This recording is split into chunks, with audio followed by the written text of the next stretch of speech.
It's here. Jurassic World version 1.5 is now officially available on both Google and iOS. And I would say that this is my first look video, like the first time I've seen it, but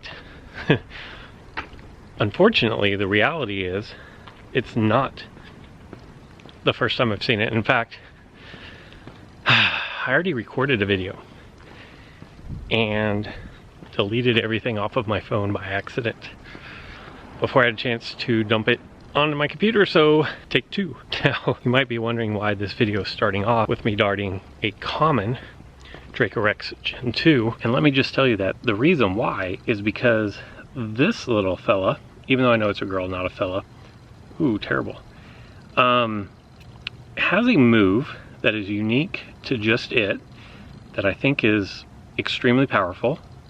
It also gained a hybrid, which is going to cause some difficult decisions for people as far as, do they want to level up their Draco Rex Gen 2, which is just a common dinosaur, 274 DNA, or do they want to use the additional DNA to level it up? So you can see mine is level 17. It started today at level 15. But there's a lot to get into. I will go over Draco Rex Gen 2 in more detail, plus, like, my screen is blowing up. We've got things to talk about up here. We've got missions that are new to the game. And I've been having a little bit of problems with my missions. I've actually completed them all. They're daily missions. But for some reason, if I'm not on Wi-Fi, they don't show up. May have to save that one for another time. We had a little mini migration. There's a lot to get into. Okay, so 1.5, there was definitely some sort of a migration. And in fact, I don't have all of the new dinosaurs available. I don't know what is moved to where. I will get into that. MetaHub might have the information up before I get it to you, but just know that there was sort of a migration. If you've opened the game at all, I'm sure you already know that. And I can tell you, it kind of seems like it went back to like 1.2. Apatosaurus is everywhere. I'm just like Nundasuchus is everywhere. So I'm seeing a lot of that, and I'm in local 2, so if that makes sense to you, like there's a Nundasuchus right there. I just darted an Apatosaurus. Dimetrodon Gen 2 is not, I don't remember that from before, but it definitely was a migration. And you know what, like, I'm happy to be in Habitat Zone 2 because of this little guy right here, Draco Rex Gen 2. Like I said, I don't know if it's a all the time spawn, if it's a day spawn or what, but it spawns in Habitat Zone 2. And the reason why this dinosaur is interesting to me is because of the swap in shattering rampage. There's no way to stop this unless your dinosaur has a cloak or evasive stance, but you're not going to know that this dinosaur is coming in. It's going to do 2 times damage, bypassing armor, bypassing shields. Now 735 is what, like 1470, which isn't a ton of damage, but if you start thinking about at level 20 and above, you're gonna start getting up into some serious damage that late game in the battle arena, you're gonna have to really pay attention to how much health your dinosaur has, because there's not really a lot that can stop this. So I'm very interested in this dinosaur and how it shakes out in the meta based off of this. Now, here's the little cog in the whole plan there. It also developed a hybrid in the Dracoceratops combined with Triceratops Gen 2. As you can see, I already created this dinosaur. I created all these hybrids that I could earlier, and then I lost it all, but I don't want to talk about that anymore. Dracoceratops actually has a nice little toolkit. It doesn't hit for a lot of damage. Swap in stun is 67% chance to stun your opponent. That's not bad. You're going to have a minimal speed up, a cleansing impact, a greater stunning strike. Remember, the only strike moves available now are going to be 75% strikes. If you can hear that, I apologize. I can't do anything about it. Hopefully it doesn't come through. Sometimes on my videos I'm like, wow, it's really loud, and then I'm watching, I'm like, oh, you can't even hear it. So I hope that you can't hear that. And then finally you have impact and run. Now, being able to survive for 2 turns is going to be a little bit of a task at 2900 health, or at 2763 where I'm at. That's not a lot of health, so it's not gonna be able to withstand a whole lot of damage. But if you save this to like your 3rd dino, you could get a surprise win when you have 2v2 on your opponent. So keep that in mind. Another thing that I want to explore a little bit, just kind of touch on, is alliances. They are here. I have started my alliance. As of recording this, there are 7 people in my alliance, because I just don't know how to fill this out. I'm only limited to 50 people. I'd love to have, you know, I have 8,500 subscribers. I'd love to have 8,500 people on my team, but Ludia won't let me, so I've got to figure out a way to do this. So actually what I'm gonna do is, there's a link in the description below to my Discord server. Go to my Discord and make a comment, and it has to be in the Jurassic World Alive section. And 2 things. For the first 5 people that go in, and you have to put your in-game name so I can invite you into the alliance. So it's gonna be your in-game name plus the 4-digit code that goes after it. And then you have to also put the words, "I saw your video." How about that? So it's kind of gonna be a notification squad type entry into my alliance. I will send out those invites as soon as I possibly can. And then I've got a Discord page set up as well where we can discuss trades. But kind of what it looks like is people can put in requests, and then you can donate DNA to people within your alliance. Now, you're going to get coins back depending on what DNA you give out. And I can't really tell, like, the rhyme or reason. So Irritator, somebody's requesting Irritator, they want 12 DNA, and then you're gonna get 12 coins for it. But then somebody else is requesting Draco Rex Gen 2 DNA, they're getting 80 per pop, and you get 80 coins out of that. So as you can see, everybody who's requested so far, I have already donated the max amount, and there you go. So that is alliances. Another new thing is they changed the way that the trophy systems work. And so by default, I'm now in Lockwood Estate. Now, if you did move up in arenas, you missed out on the one-time offers, and there's no way to get those back as far as I know. You're just gonna have to miss them. I missed my one-time offer as well, so I'm kind of in the same boat with you. Additionally, we have new dinosaurs to discuss. Like I said before, in my original video, I had me unlocking all of these dinosaurs, and I guess the only real saving grace to this is I picked up DNA for this Dimorphodon. We're gonna go with Dimorphodon, and after I recorded the last video, so I get to unlock this one. It is a common dinosaur. I know nothing about it, so this will be the first look. Of really low health, I can tell you right off the bat. That looks really, really low. 207 health, 886 health, 207 damage. Pinning strike, gashing wound, 1 times damage. Damage over time is 0.3%, and swap in wound 25% on swapping in. So, yeah, you know, it does have a hybrid when mixed with Tupac for the Dimodactylus. So I'll have to check out to see what that's all about. It is an epic dinosaur, so who knows, could be decent.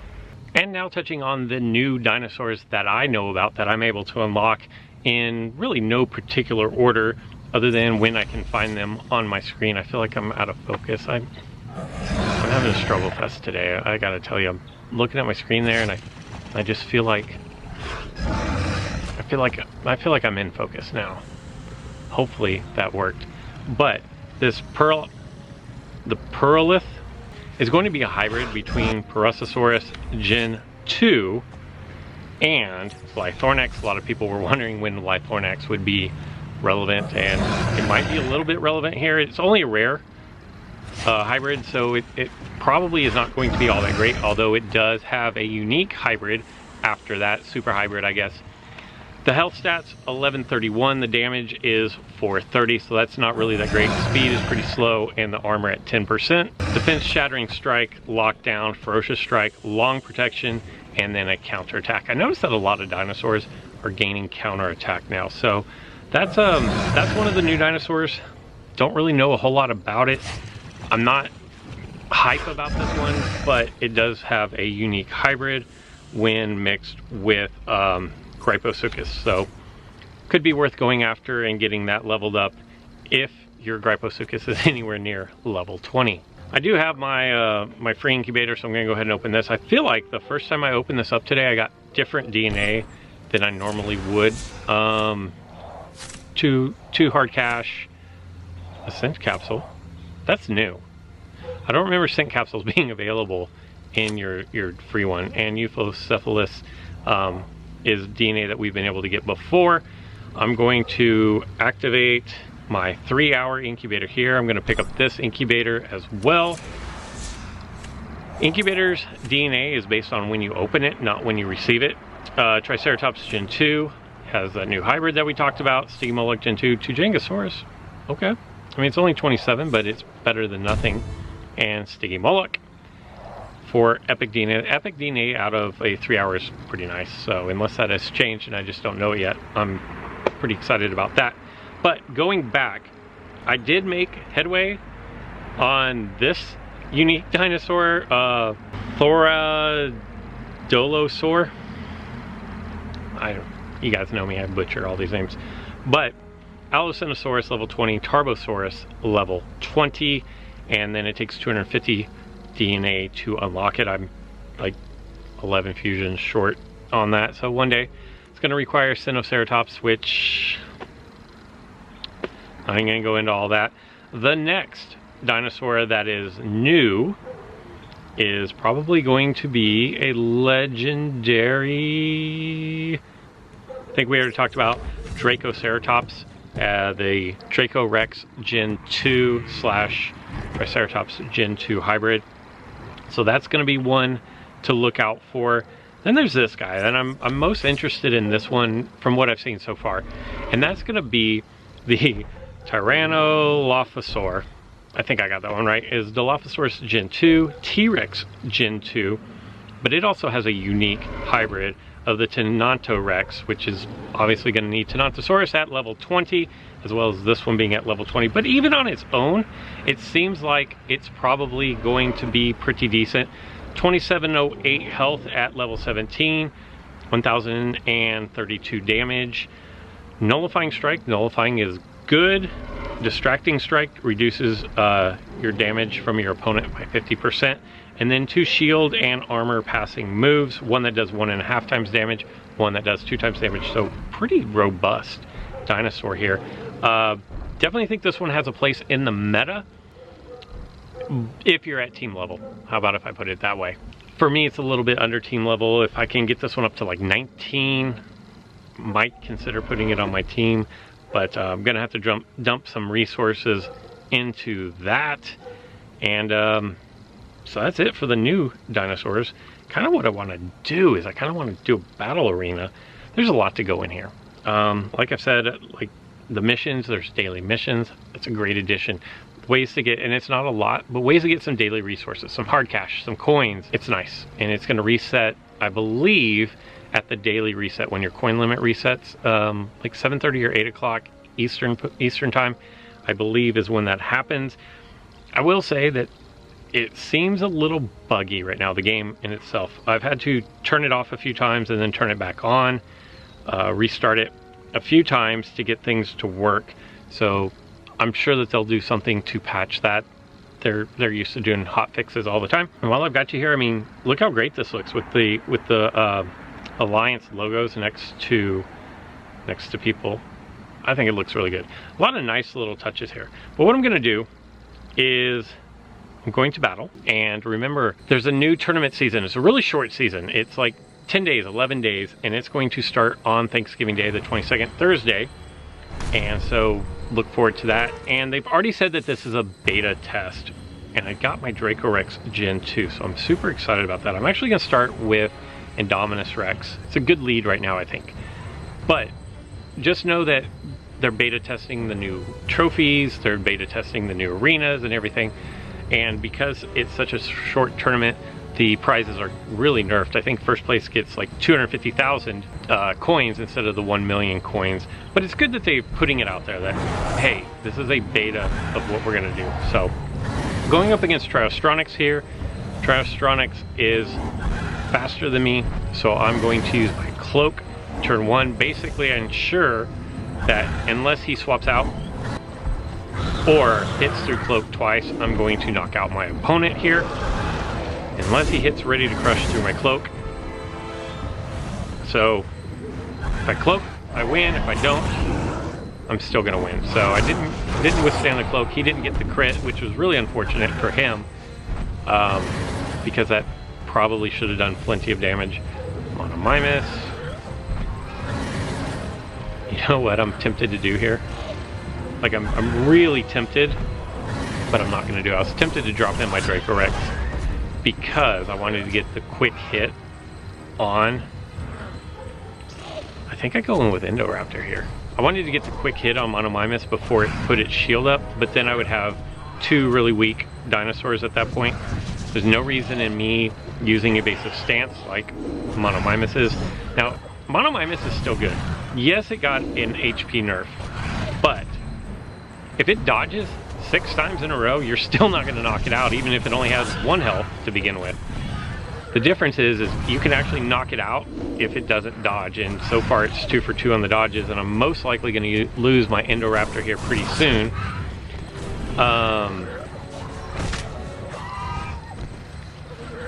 Watch. Okay. This might be a bad decision, but I think I'm going to knock this thing out here without losing my Indoraptor,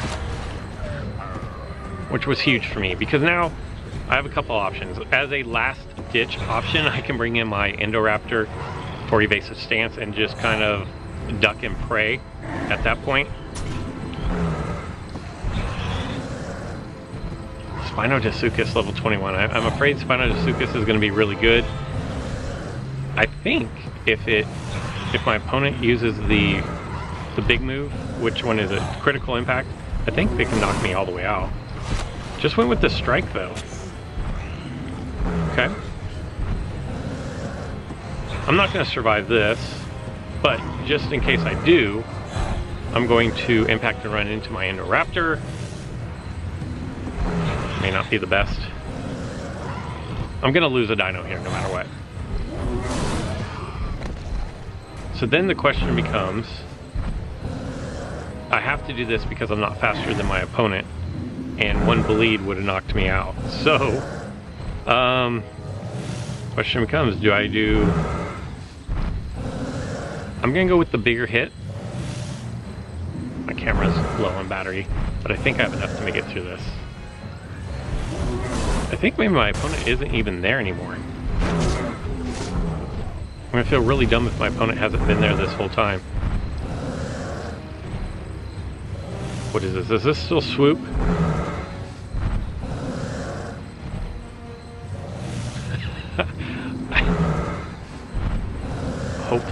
Hopefully my opponent's just not there anymore. And my opponent's not there anymore, so it's gonna be the only reason why I'm gonna win this. But a win is a win. You never apologize for winning. So there you go. I'm digging the new Lockwood Estates here. Maybe didn't deserve that win, but anyways, I know this is a really short video and I apologize. I'm actually headed out to see a show tonight, and so I wanted to get something out there for you, and I was really disappointed that and I moved up to Avery. So there you go. Anyway, remember to get on the Alliance. I've already given you your instructions, so make sure you go do that. Let me know what dinosaurs you're most interested in, and let me know what features you're more interested in learning more about. I will try to record 2 videos for you tomorrow, deliver 1 tomorrow, and then 1 on Thursday. Other than that, that's all I've got for today. So until next time.